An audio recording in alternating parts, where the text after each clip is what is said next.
Accidente laboral en una empresa de fruta de Carracedelo, en El Bierzo. Un operario que utilizaba una carretilla ha fallecido al arrollarle el vehículo en el interior de esta nave. El hombre tenía 32 años, quedó inconsciente tras el golpe y cuando llegaron los equipos de emergencia ya había fallecido. Buenas tardes, enseguida estamos en León para conocer los pocos detalles que se saben aún de este accidente laboral. También les contaremos la última hora de la alerta alimentaria que se conocía ayer en un lote de latas de atún de venta en supermercados Día. 4 personas de la misma familia resultaron afectadas por botulismo por consumir una lata de atún de la conservera gallega Frinsa. Inmediatamente se retiraron por precaución las casi 3.500 latas de ese lote y solo uno de los afectados, una mujer de 70 años, sigue ingresada en el hospital de Salamanca. Solo hay un resultado positivo en una única lata del lote producido por Frinsa.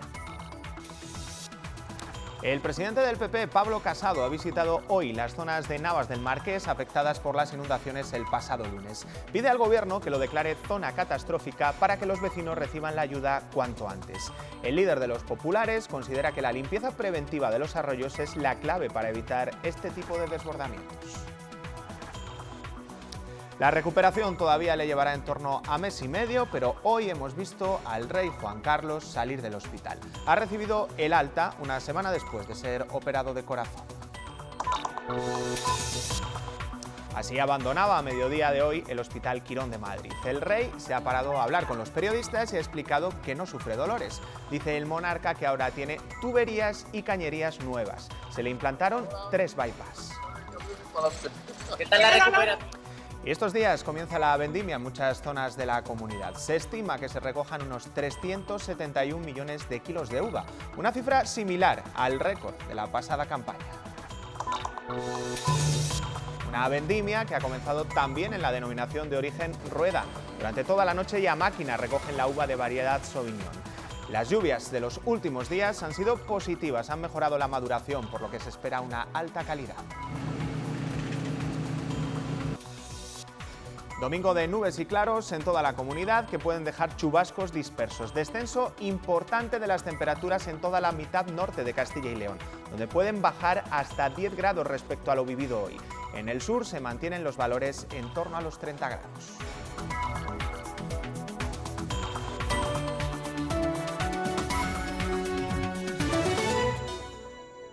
Continúa hospitalizada la mujer de 70 años que se intoxicó con una lata de atún de aceite de girasol de la marca Día. La Consejería de Sanidad ha informado de que evoluciona favorablemente. Los otros 3 miembros de su familia afectados ya fueron dados de alta. Una nueva alerta alimentaria que ha retirado del mercado casi 3.500 latas de atún de la conservera gallega Frisan. Ingresaron en el Hospital Virgen de la Concha en Zamora y en el Hospital Universitario de Salamanca. Tenían malestar y visión borrosa. Los 4 afectados habían comido una ensaladilla rusa casera que estaba hecha con este atún de la marca Día. Hasta la fecha solo hay un resultado positivo en una única lata del lote producido por Frinsa. Aquí en esta empresa se produce ese atún en conserva. Frinsa ha asegurado que solo una lata estaba contaminada con la toxina botulínica. Hemos además realizado análisis en otras latas del mismo lote, de 900 gramos, en un laboratorio externo acreditado y todas han dado negativo. Aún así, la Agencia Española de Seguridad Alimentaria ha lanzado una alerta sanitaria y ha pedido a los consumidores que hayan comprado atún de este lote que no lo coman y que lo devuelvan a los supermercados. Día, ante la primera sospecha sin confirmar, ha actuado con la máxima responsabilidad y diligencia, retirando en menos de 24 horas el lote afectado del proveedor Frinsa. El producto fue distribuido en 9 comunidades autónomas. Y el brote de listeriosis, que también mantiene a las autoridades sanitarias en alerta, suma este sábado 4 afectados más en Andalucía. Uno de ellos es un niño recién nacido cuya madre estaba hospitalizada por listeria. El número total de contagios asciende en toda España a 208 personas.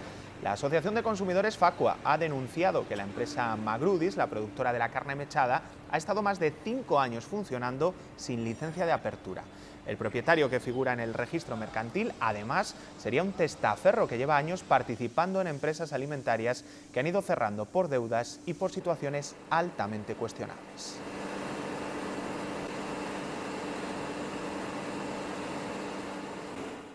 5 años y medio de funcionamiento de la empresa, hasta diciembre de 2018, sin que tuviera licencia de apertura, y esto es una situación grave, porque ninguno de los equipos de gobierno, ni el de Zoido ni el de Juan Espadas, se dieron cuenta de que había una empresa alimentaria en el polígono El Pino de Sevilla funcionando sin licencia de actividad.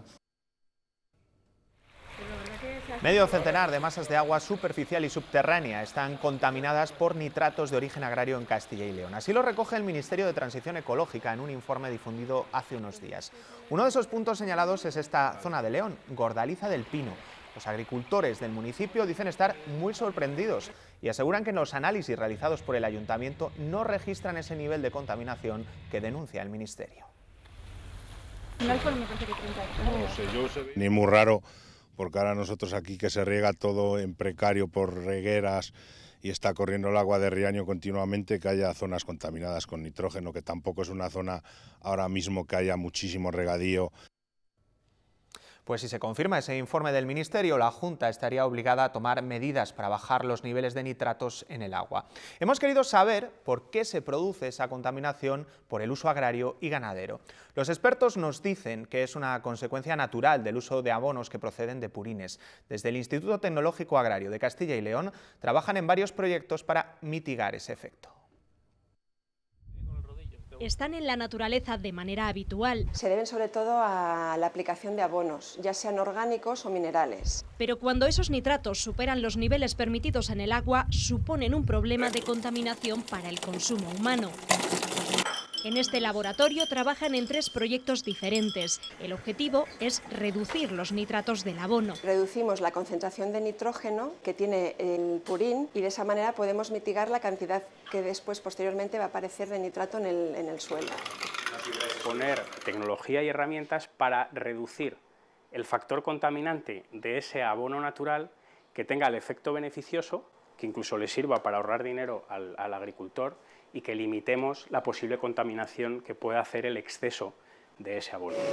Pero en el Itacil también se trabaja para mejorar la llamada agricultura de precisión, saber dónde y cuánto se debe aplicar a la tierra. Tener la información para conocer cuál es la necesidad real en ese momento de su cultivo y aplicar los insumos de una manera adecuada. Sistemas GPS que indican con una exactitud de centímetros dónde se debe tratar.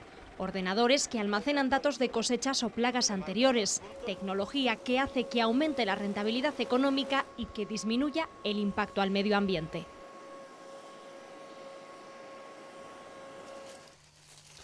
Se esperan recoger 371 millones de kilos de uva esta vendimia en Castilla y León. Es la estimación de la Consejería de Agricultura, que además considera que las lluvias de los últimos días han sido beneficiosas en la mayor parte del territorio. Ese agua ha servido para compensar la sequía que sufría la uva y ha ayudado a terminar su maduración. Y poco a poco esa vendimia comienza en las distintas denominaciones de origen de Castilla y León. En Rueda todavía no es tiempo para cosechar su verdejo, pero estas noches las están empleando ya para recoger la variedad Sauvignon. Se vendimia de noche y a máquina. 6:30 de la madrugada, las máquinas recogen los últimos kilos de uva de la jornada. Para evitar la oxidación de la uva mosto o incluso fermentaciones no deseadas que podrían arrancar cuando la temperatura es más baja, es más difícil, en ausencia del sol hay menos oxidación. Las lluvias de la semana pasada han favorecido la maduración de los viñedos que estaban marcando estrés hídrico. Por el lado de las enfermedades fitosanitarias, pues es positivo, porque los años secos reduce la proliferación de enfermedades. Aunque al parecer la cosecha va a ser menor que la pasada temporada. Sobre todo el número de racimos por cepa y el peso medio del racimo parece que iba a estar por debajo de otros años. Se prevé que la uva será de buena calidad gracias a las condiciones climatológicas. Ese contraste térmico de verano, sobre todo en agosto, de calor por el día, frío por la noche, que hace que la translocación de aromas y la maduración sea muy buena. Pero vemos una muy buena calidad de añada. Con lo que se ha vendimiado ha entrado en unas condiciones de equilibrio muy bueno entre grado y acidez. El pronóstico ya lo ven, uva de buenas cualidades y grandes aromas, aunque se espera menor cantidad. En las carreteras, el vuelco en la autovía A52 de un turismo deja un fallecido y 3 heridos. Ha ocurrido a primera hora de la tarde a la altura de Caramanzana de Tera, en Zamora. Y conmoción entre los fruticultores del Bierzo después del accidente laboral que esta mañana le costó la vida a un operario de 32 años en la cooperativa Frutiver, ubicada en el municipio de Carracedelo. Estos centros están ahora operando a máximo rendimiento al estar en plena zona de temporada de recogida de pera. El fatal suceso se produjo a media mañana en la cooperativa Frutiver, en el municipio de Carracedelo, en plena campaña de recogida de la pera conferencia. Hace 9 días que centros de producción como este están a pleno rendimiento. Según la información ofrecida por el Servicio de Emergencias 112 de Castilla y León, el operario que perdió la vida fue alcanzado por una carretilla en el interior de las propias instalaciones. A pesar de que se activó para el auxilio el helicóptero medicalizado, no hizo falta que interviniera, ya que el personal médico trasladado hasta la planta confirmó el fallecimiento del operario.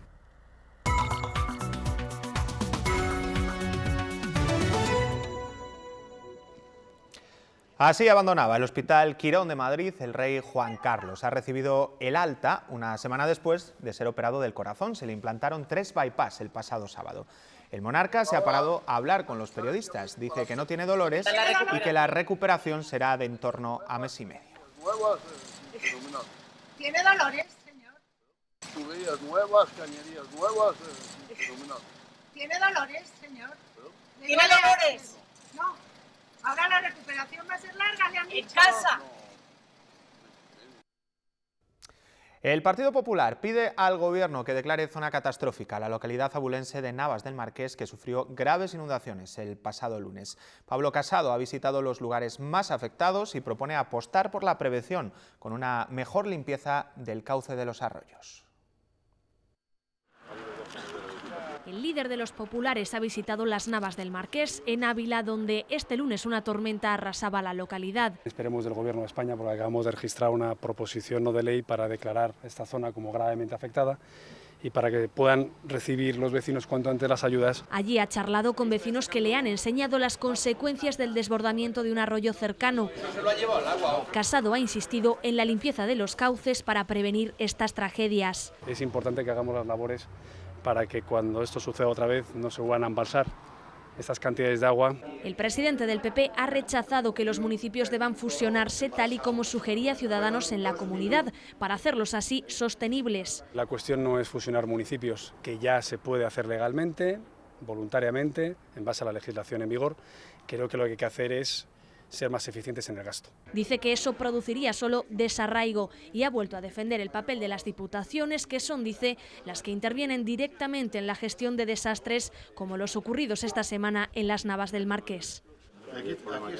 Pablo Casado, ya lo ven, respondía así a las preguntas sobre el debate abierto por el vicepresidente de la Junta de Castilla y León, Francisco Igea, sobre la posibilidad de fusionar municipios y agrupar servicios.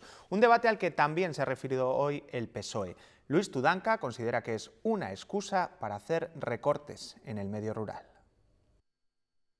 Ahora lo arreglan con eufemismos, intentan poner excusas, pero cuando hablan de reordenar, cuando hablan de reestructurar, cuando hablan de que necesitamos cambiar las cosas en la sanidad pública del medio rural, lo que están hablando realmente es de recortar, es de quitar médicos, es de cerrar consultorios, es de fusionar municipios, es de hacer aún más difícil la vida en el medio rural. En la lucha contra la despoblación, uno de los factores en contra es la falta de empleo en los pequeños pueblos. Pero no siempre es así. En El Rollo, en Soria, hay trabajo. 6 familias ya han conseguido asentarse gracias al cultivo ecológico de frutos rojos. Están consiguiendo de este modo dar un nuevo impulso al municipio. Encontrar en el medio rural una oportunidad de negocio y no un problema es la filosofía que rige el proyecto de agricultura ecológica del municipio de El Rollo, que ha demostrado que es posible garantizar la instalación de familias sin necesidad de disponer de grandes cantidades de tierra. Que fuera posible vivir con menos recursos, con menos tierra, para que un poco lo que se llama buscar cultivos o actividades de alto valor. Un proyecto que tras la primera fase quiere continuar creciendo, para lo que se pondrán a disposición de las familias y personas interesadas en su explotación otras 15 hectáreas situadas en la zona de La Vega. Es necesario que cada pueblo identifique cuál es su potencial, que desarrolle iniciativas similares a esta y que le permita cubrir sus necesidades. Nuestro potencial aquí es la naturaleza y nuestra necesidad es traer población. Potenciar al máximo los recursos y las posibilidades que ofrecen las zonas rurales con modelos como este desarrollado en El Rollo, con la plantación de cultivos de alto valor como los frutos rojos, ha demostrado ser una gran oportunidad para los núcleos más afectados por la despoblación. Hay tendidos eléctricos que no cumplen la normativa vigente y se convierten en trampas mortales para cientos de aves. Lo denuncia Ecologistas en Acción y pone como ejemplo Sant Chidrián, en Ávila. A los pies de sus torretas es habitual encontrar pájaros electrocutados, algunos de especies en peligro de extinción. Se posan en lo que consideran un punto de descanso y ocurre el fatal desenlace. Ejemplares de busardo, ratonero, búho real o milano real en peligro de extinción mueren electrocutados debido a los tendidos eléctricos. Principalmente es una cuestión de diseño. Hay ciertos diseños de tendidos eléctricos que los hacen ser verdaderamente peligrosos, sobre todo los que tienen conductores por encima de la zona de posada del ave. La situación de peligrosidad detectada en esta ocasión en el término de Sant Chidrián puede ir más allá aún. El tejido del que están compuestos las plumas es muy fácilmente combustible y hay en muchas ocasiones que un ave, después de resultar electrocutada, cae al suelo en combustión y al estar en contacto con combustible fino, con pasto y demás, puede producir un incendio. Se incumple la norma vigente y, según Ecologistas en Acción, son los titulares de los tendidos eléctricos los responsables, si bien la Junta de Castilla y León, a la que se ha acudido para denunciar esta situación, debe notificar y en su caso sancionar adecuadamente, algo de lo que no tienen conocimiento. La normalidad ha sido la tónica en los aeropuertos del Prat y Barajas a pesar de la huelga de personal de tierra de Iberia que ha cancelado 58 vuelos. Los empleados de Iberia en Barcelona no descartan nuevas convocatorias si no prosperan las negociaciones. Según el sindicato, 2 de cada 3 trabajadores está secundando esa huelga, aunque la empresa ha cifrado el seguimiento en menos del 20%. Y tenemos un 80% aproximadamente de trabajadores trabajando con servicios mínimos que tienen la obligación de venir. Nos cancelaron el vuelo, es un horror. Tenemos 10 horas que tenemos que esperar aquí. De momento todo bien, no nos han llamado diciéndonos nada, de que anulaban, nos dijeron que nos llamarían. Y en el exterior, en la ciudad francesa de Lyon, un agresor ha acabado con la vida de un joven. Iba armado con un cuchillo y ha atacado a otras 8 personas que esperaban el autobús. Con esta noticia empezamos un repaso por la actualidad internacional en formato breve. Una persona armada con un cuchillo ha matado a un joven de 19 años en una estación de metro cercana a Lyon, en Francia. Otras 8 personas han resultado heridas. El responsable, un demandante de asilo, ya ha sido detenido. Ahora están abiertas las hipótesis del ataque.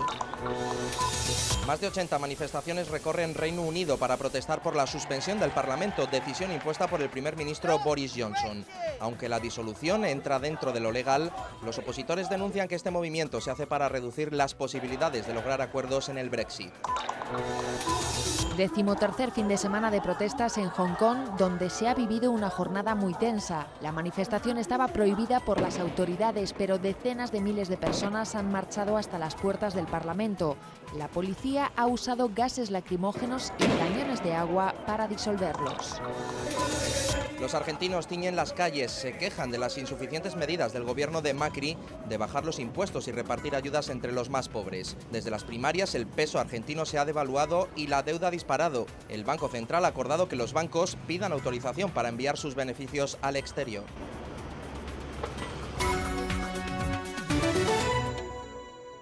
Son 3 días intensos donde lo único que importa es aprovechar para sacar el máximo partido a los ordenadores y a los videojuegos. Unas 200 personas participan este año en la Ubu Party. Estos aficionados dicen que pasan horas y horas en casa frente a sus equipos, así que en eventos como este es todavía más difícil que se despeguen de la pantalla. La nueva edición de la UBU Party ya ha arrancado. Este año el pabellón universitario de Burgos está dividido en 3 zonas. Una de videojuegos, otra de talleres y una última reservada a las conferencias. Pero a partir de este año yo creo que ya lo que tienen son cosas a mayores, pues muchísimos más talleres, un montón de actividades, unos torneos, en torno a 10 torneos fantásticos que además, con unos premios yo creo que también son magníficos. Según sus organizadores, este año la UBU Party cuenta con distintas novedades, como por ejemplo una zona reservada a la realidad virtual, aunque no es la única. Es un diseño entre comillas funcional, la parte de atrás es una zona de prototipado en la cual los usuarios pueden diseñar sus propios circuitos para controlar luces o poner aquí un par de LEDs. La idea es colocar aquí 2 LEDs y luego poder controlarlos. Además de las novedades, las charlas son muy valoradas por los participantes. Luego hay charlas también que están bastante bien. Antes hemos ido a una de energía solar y nos ha parecido bastante entretenida y tal, o sea que muchas cosillas guays. Pero si les preguntamos cuántas horas pasan delante del ordenador... Diría que demasiadas, más de las que deberíamos. Pues yo que sé, igual al día... no sé... ¿qué? 15 igual, 12, 15, no lo sé. Por eso más vale ser prevenido, porque aún quedan 3 días para vivir la UBU Party. Este fin de semana comienzan las actividades de la Jornada Europea de la Cultura Judía. La Red Española de Juderías lo celebra con talleres o visitas guiadas para conocer mejor una cultura esencial en nuestra historia. En Segovia han aprendido hoy a hacer los relieves típicos de las paredes de las casas de su barrio judío. Forman parte de las fachadas de la mayoría de los edificios del casco histórico de Segovia y muchos de ellos ya están cansados de verlos. Una técnica, la del esgrafiado, que les resulta familiar. La técnica de los dibujos de las paredes en relieve. Es como un dibujo en relieve en la pared. Para ellos, los más pequeños, va precisamente dirigido este taller. Con punzón y azulejo en mano, toca poner en práctica la técnica. Sean capaces de reproducir algunos de los motivos que decoran toda la ciudad, ¿no? Y explicarles la técnica, ¿no? Y el origen un poco de esta técnica que es milenaria. Pones la plantilla y tienes que ir rascando para hacerlo bonito. Una lección que les acerca a través de la cultura a la Edad Media, en la que judíos, cristianos y musulmanes convivieron para dejarnos un importante legado artístico. Ahora bien, diferenciar la labor de cada una de estas culturas parece más difícil. Ay, no sé. ¿Los cristianos son los que creen en Dios? Depende de la religión, es pues una persona diferente. Hacían esto y eran como los que tenían las sinagogas. Mirando al futuro, patrimonio y modernidad es el lema con el que Segovia, ciudad que forma parte de la red de juderías, quiere poner su granito de arena para que los niños no olviden el pasado. En Sotoserrano, en Salamanca, hoy han salido a la calle para celebrar la festividad de San Ramón Nonato. Allí no ha podido faltar el tradicional ofertorio ni tampoco las danzas típicas de la Sierra de Francia. El baile de El Paleo, una danza típica de esa zona de la provincia salmantina, es el que más aplausos ha recibido. Es uno de los bailarines más importantes que ha dado nuestro país. Vicente Escudero, además de conquistar los escenarios de medio mundo, fue dibujante y trabó amistad con grandes de la cultura de su época. Ahora una exposición en Valladolid recoge toda la dimensión artística de este genio vallisoletano. Recordándole, terminamos hoy. Volvemos mañana a las 2:30 de la tarde. Feliz noche. Cuando tenía 10 años ya ganaba con su arte algunas pesetas y llegó a conquistar la prensa y los escenarios de muchas capitales mundiales como Nueva York o París. Esta exposición recuerda lo que fue Vicente Escudero, un gran bailarín y bailaor que además forjó amistad con otros grandes de la escritura, la pintura o la escultura para aplicar sus inspiraciones al baile. Miguel de Unamuno tiene un respeto y un cariño extraordinario por Vicente Escudero. Y Vicente Escudero, hombre sencillo, le dice: don Manuel, hago muchas faltas de ortografía. Y don Manuel, que era una bellísima persona, le dice: usted no se preocupe, usted está para otras cosas, siga con ellas. También se pueden contemplar fotografías que narran grandes momentos de su trayectoria y dibujos, tanto de su autoría como otros que le regalaron a él, como los de Joan Miró. Todo ello hace que se conozca más parte de la vida y recorrido de este vecino ilustre vallisoletano. En el año 41, la ciudad de Valladolid le declara hijo predilecto de la ciudad. En el Teatro Calderón le hacen un gran homenaje nacional, el ayuntamiento, y le pone una calle, el centro cívico que ahí vive, la estatua que podemos ver en el Campo Grande. Hoy sus restos pues los encontramos, podemos visitarlos en el Panteón de Hombres Ilustres en el Cementerio de Valladolid. Podrán disfrutar de esta exposición hasta el día 27 de octubre en la Sala de Exposiciones de la Casa Revilla de Valladolid.